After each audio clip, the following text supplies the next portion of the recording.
Alam niyo ba na may isang simpleng paraan para umasenso tayong lahat sa buhay? May alam akong isang napakadaling negosyo na mabilis magpapaangat sa atin. Ipapakita ko sa inyo kung paano tayo maaaring kumita ng higit pa sa kinikita ng karaniwang empleyado. Sadyang mahirap ang buhay ngayon. Marami sa ating kabataan nagsisipag tapos ng pag-aaral pero walang makuhang trabaho. Meron din naman pinapalad na magkaroon ng trabaho o pumasok sa negosyo, ngunit ang kanilang kinikita ay sapat lamang para sa pangunahing pangangailangan tulad ng pagkain, damit at tirahan. Marami sa atin na nagsisikap pero hindi pa rin pinapalad sa napasukang business. Marahil masyadong mataas ang kapital, kulang sa tauhan, mabagal ang return of investment o di kaya naman ay sadyang mahirap i-manage ang napasukang negosyo. Naniniwala ako na tayong mga Pinoy ay may angking talino at kakayahan dahil ilang beses na nating napatunayan ang ating galing maging sa ibang bansa. Bigyan lamang ng tamang pagkakataon, mangingibabaw ang Pinoy sang manlarangan mapunta. Magaling talaga ang Pinoy maging sa negosyo. Pero sa totoo lang, matindi ang kompetisyon ngayon kaya mahirap lumaki sa negosyo. Maaaring ang tatargetin natin ay yung klaseng business na sasagot sa pangunahing pangangailangan natin. Ayon sa National Statistics Office, sa sinurvey na 2 milyong Pilipino, 42.8% ang kita natin ay napupunta sa pagkain. Mura lang naman ang puhunan sa pagkain, pero mabusisi ito at pagod ang katawan mo. 13.3% na kita ng Pinoy ay sa upa ng bahay. 6.7% ay sa mga bilihing karne na inuulam sa araw-araw.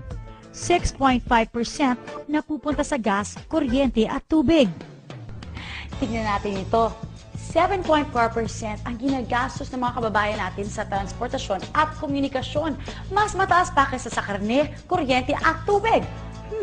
Nagpapatunay na tayo mga Pilipino mahilig makipag-ugnayan. Sa pagtatayo ng negosyo, kailangan na ito'y simple, madaling intindihin. Isang negosyo na hindi na kailangan ng special skills o special education.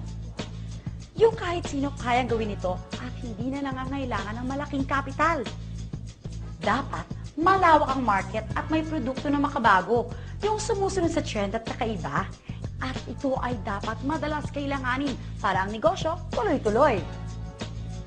Itong negosyo yung ipapakita ko sa inyo, pasok lahat ng kriteria na sinabi ko. Una, malaki at lumalawak na merkado.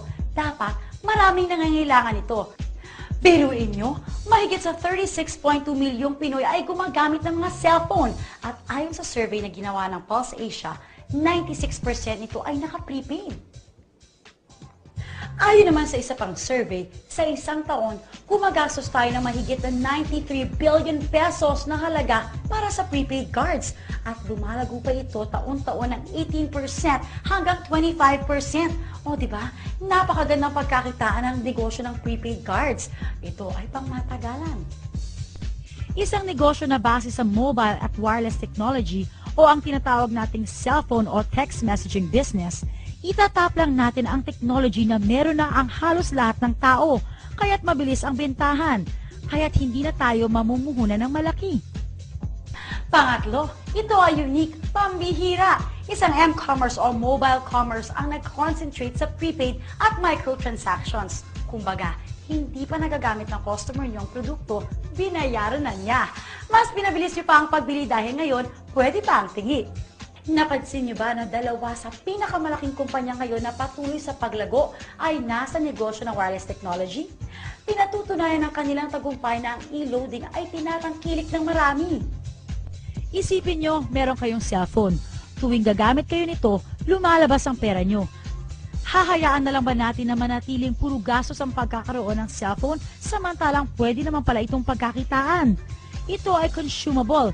Maaari nating ibenta sa isang tao ng paulit-ulit. Dahil ang mga Pinoy ay malakas kumonsumo ng load, sigurado ang kita dito. Meron pang programa para kumita ang mga subscribers ng pantay-pantay. Mauna man sila o dumating na tayo sa kalagitnaan, may pagkakataon pa rin tayo makipagsabayan sa kitaan. Ano ba ang Load Extreme? Ang Load Extreme ay isang paraan ng pagninegosyo na pwede kang magbenta ng iba't ibang prepaid products gamit ang inyong cellphone o computer. Bakit dapat piliin ang Load Extreme system? Hindi nyo kailangan ng malaking kapital. Sa maliit na halaga o maaaring libre pa, pwede kayong maging retailer. Walang physical inventory ng mga prepaid cards. Walang tauhang dapat swelduhan, kung kaya't napakagaan sa bulsa bilang panimulang negosyo o sideline. Dito ay hindi nyo kailangan umupa ng pwesto dahil kahit nasa bahay o nasa labas ka man, maaari pa rin magpatuloy ang negosyo. Pwede itong gawin ng part-time o full-time. Isang cellphone lang ang kailangan nyo para makapagbenta ng iba't ibang prepaid products.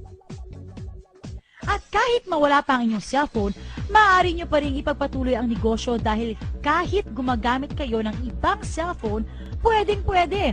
Basta't i-memorize lang ang inyong ID number at PIK. May website din ang Load Extreme kung saan maaari nyong i-monitor ang real-time record ng inyong sales transactions. Madaling i-check ang laman ng inyong load wallet. Dito, nakikita kung magkano na lang ang balanse ng inyong load. Kapag sa web ka nag-transact, walang mababawas na pisong load mula sa iyo. At higit sa lahat, sa Load Extreme, ang isang ordinaryong tao tulad natin ay maaaring kumita ng higit sa karaniwan. Lahat ng electronic loads, prepaid cards, insurance, and other products, pinagsama-sama sa isang cellphone. Isang cellphone, dala mo na ang lahat. Ilan lamang ang mga ito sa mga produkto at serbisyo may bibigay sa inyo ng Load Extreme. Wireless card products, over-the-air man, o landline, maging satellite TV o satellite phone services, kahit pa internet, online gaming, at kahit sa advertising o insurance pa man.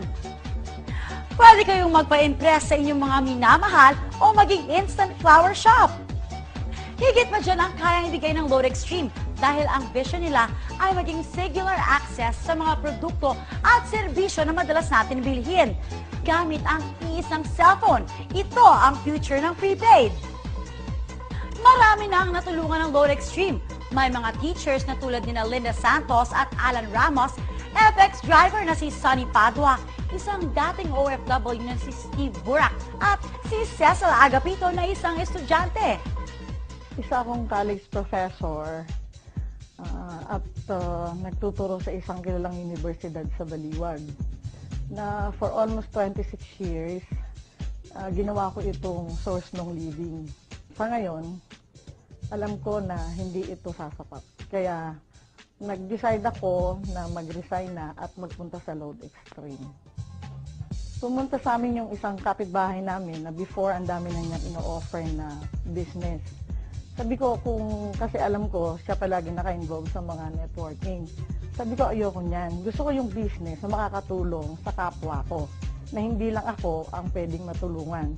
Madali lang kasi lahat naman tayo ngayon updated sa technology. So, hindi siya ganun kahirap na malaman. Malaki ang naitulong sa akin ng Load Extreme.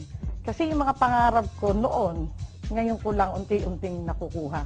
Kung ang sinusweldo mo noon ay ganito kaliit, so ngayon masasabi kong triple at pwede ko pang times 5 na nakukuha ko yan sa Load Extreme. Yung dati kong mga problema financially, dito na umokay na siya.